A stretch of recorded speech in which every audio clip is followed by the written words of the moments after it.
यद्वाचानभ्युदितं येन वागभ्युध्यते तदेव ब्रह्मत्वं विद्धि नेदं यदिदमुपासते यद्वाचानभ्युदितं येन वागभ्युध्यते तदेव ब्रह्मत्वं विद्धि नेदं यदिदमुपासते. In fact, the second half of the verse, this particular line, he repeats the rest of the next 5 verses. Yad tadeva brahmatvam vidhi nedam yadidam upasate. Know that alone to be Brahman, not this which people worship. Not what you people think as God, not what you people worship. This is not God. What is God? That which cannot be expressed by speech, that by which speech is expressed. Yadvachanabhyuditam yena vagabhyudhyate. Vak is speech, that which cannot be expressed by speech. Anabhyuditam, it cannot be expressed. Now, what are we trying to describe here? I'm trying to use my best possible effort. Thank you, GM.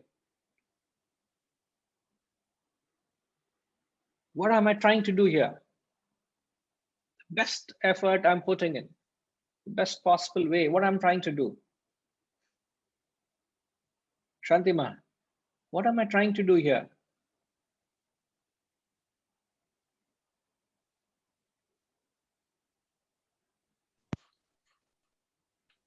Ariyam Guruji, you are trying to explain, convey the message. What message? About the God. I mean, explaining. I'm trying to explain the through speech. I'm trying to convey what the concept of God is, isn't it? Yeah. Yes. And the Guru also, who taught this message to the students in that Vedic time, tried to convey the same spirit. And here he's saying that that which you want to convey cannot be expressed by speech. So the best of words, I could be lost for words today. I may have no vocabulary to explain, but even a person who's very poetic, sometimes poetry flows, Lakshmima. So you can be very poetic, you could be very pedantic, you can be scholarly, you could be a great orator. Put all of that together, your speech cannot convey that, he's saying, that which cannot be expressed by speech, that by which speech is expressed. Yadvachanabhyuditam yena vagabhyudhyate. This is God, he says. That alone is God, not what you people worship here. So he's denouncing. The Upanishadic master is actually denouncing your concept, your version of what you think God is. He says, this is not what God is. Tadeva, that alone. Which is alone? He refers to the first line. That alone is God. That alone is Brahman. Not what you people worship here. And he moves, as I said, 5 consecutive verses, verbatim, he repeats this line. And for an Upanishadic text or a master to repeat it 5 times is not a joke. They would not even say once. 5 times repeating, now it's a serious matter. You've got to stand up and all take a note. You all are sitting, stand up and take a note. Don't take it literally, yeah? Jama, in a question,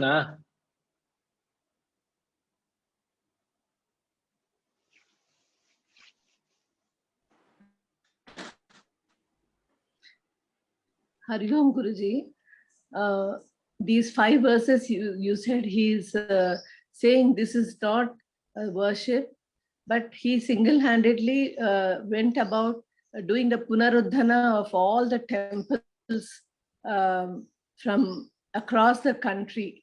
Then why is it he revived all the temples which were in, you know, Whom am I such a talking about? dilapidated condition. Which text are you? Which Adi class are Shankara. you? Adi We're not, Shankara. we're not talking of Adi Shankaracharya. We're talking Upanishadic master here. This is the problem. Don't know Bhajagovindam class, whether Upanishad class, Gita class, Atma Bodha class, confusion. Huh? We are an Upanishadic class, ma. Yeah. That's from the highest standpoint. No, but still, there's every reason to ask. No, there's nothing wrong in your question. But see, these people, you take in the context of Adi Shankaracharya, who went about resurrecting temple worship. At the same time, he pronounced the truth that God is within you, that you are God, because he understood that not everybody could attune to his level of understanding. He had to bring them up to that level. How do you start? By first bringing them to the spiritual fold first. They found them that they are materialistic. They're all running behind the ephemeral. So he had to inject the spiritual values and culture into them. So how best is through the symbols and idols. And that's what he did. And slowly he drew them to the deeper philosophical truths. So they're not contradictory, but as we learned, everything as a means to an end. Idol only represents the ideal. He didn't introduce the idols and make them stuck there. He told them the idols have a purpose. They indicate the ideal. You understand? Thank you, Guruji. Thank you, Guruji. Yes, ma'am. So the 5 verses, he is actually moving from the gross to the subtle. What is the gross? The gross is the organs of speech, symbolizes organs of action.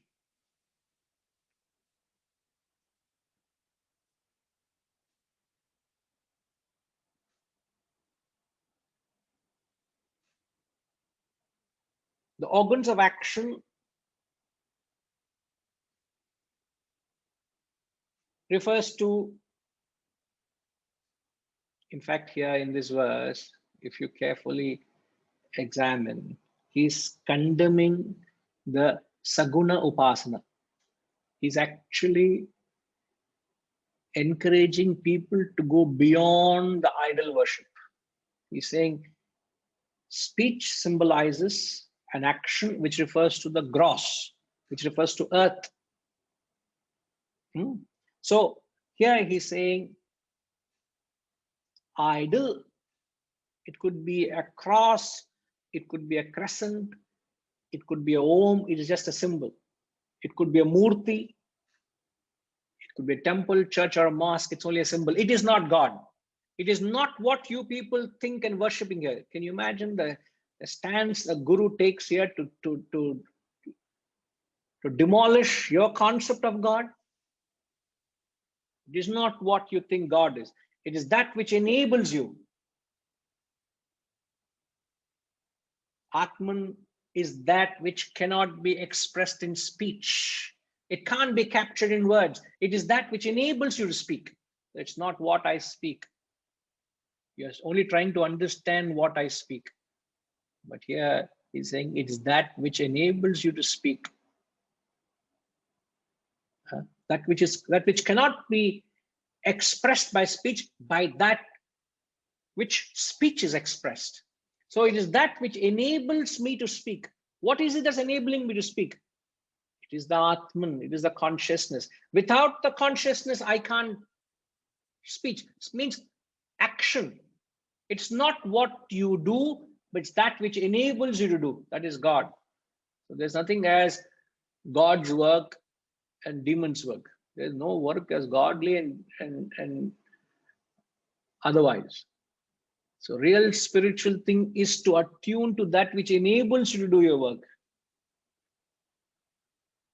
Oh, I'm trying to help people alleviate their suffering and sorrow. Is that God? He says you can't get to that with your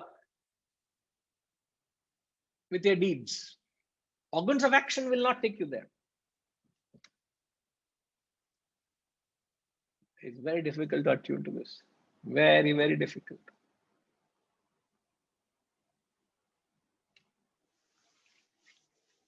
That which cannot be expressed by speech, that by which speech is expressed.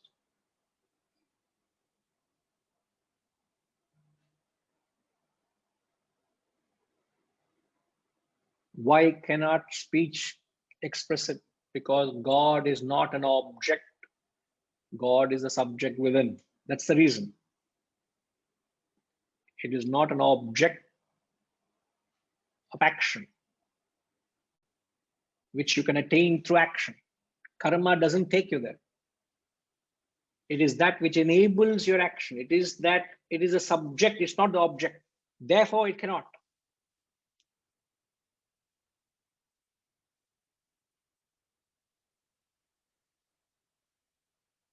So therefore, where and whenever you are using an idol,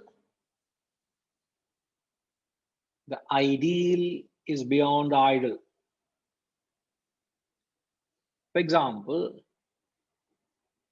the idol, a lady, a Hindu lady wears a tali around her neck. It's an idol. It's a symbol. What does that symbol symbolize? Of a union, of a marriage. But the symbolic representation is way beyond the mere symbol that you wear on your neck, isn't it? Just a symbol. The symbolic representation is way beyond. To honor that, you may not be honoring that, but you're just wearing the tali around your neck. What's the use? You may wear a ring symbolizing a union, but a ring or a tali is only symbolic representation. I may clip a national flag on my coat, or I may hoist the national flag, but the flag is only a symbol. But what that symbol conveys is far beyond the symbol. Similarly, that relics, similarly the idols, the symbols in spirituality that you're holding on to is not God. What God is that which it conveys. And for this reason alone, in our culture, we find the festival when you celebrate Vinayaka Chaturthi. What do we do? Vasantama, what do you do? What does our culture and tradition taught us? Every year you celebrate Vinayaka Chaturthi, yeah.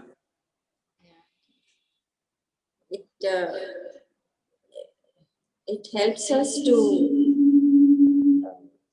1 minute.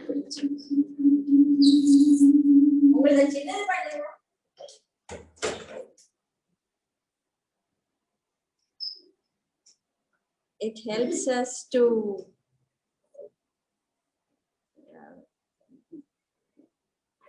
see all what Ganesha represents. Helps us to go back to our roots. So when you worship Lord Ganesha, what do we learn? There's a great significance, isn't it? Yes. If you go into the finer detail of all what Ganesha symbolizes, there's so much to learn. So we draw a great inspiration by worshipping. Then what do we do after that? 9 days or 10 days or 11 days, you celebrate. And then we immerse in them. You make such a grand celebration where everybody, it becomes a community worship. Everybody is invited and it's a celebration, it's a festive mood, isn't it? That signifies it is. In fact, during those 11 days, that becomes the centerpiece of attraction. Anyway, everything revolves around that, isn't it? Yes. Not just for in your home, in your sanctum sanctorum, it's a community. So everything revolves around it. So you put it in such a grand spectacle. That is true. And then there's a long procession on the 11th day to go and immerse. immerse the idol and ensure that it gets destroyed. Literally destroying it. That's what the idol is not the main. We have to go to the ideal that shows that. Not many understand this. On one hand, you put it to such a spectacle. You worship it, glorify it, and at the end of the day, you go and destroy it. Because the idol has served its purpose. It is an understanding that I have gone beyond the idol to the ideal. I've got the principle. So I don't want to be stuck to the idol. So you got to start with Saguna and you got to reach a state of Nirguna, which is God beyond a form. And that is the symbolic representation of that Ganesh Nimarjan we do. It's not out of disrespect. It's a question of trying to instill that very spirit that God can't be confined to a form. That's what he's trying to say, the same thing here.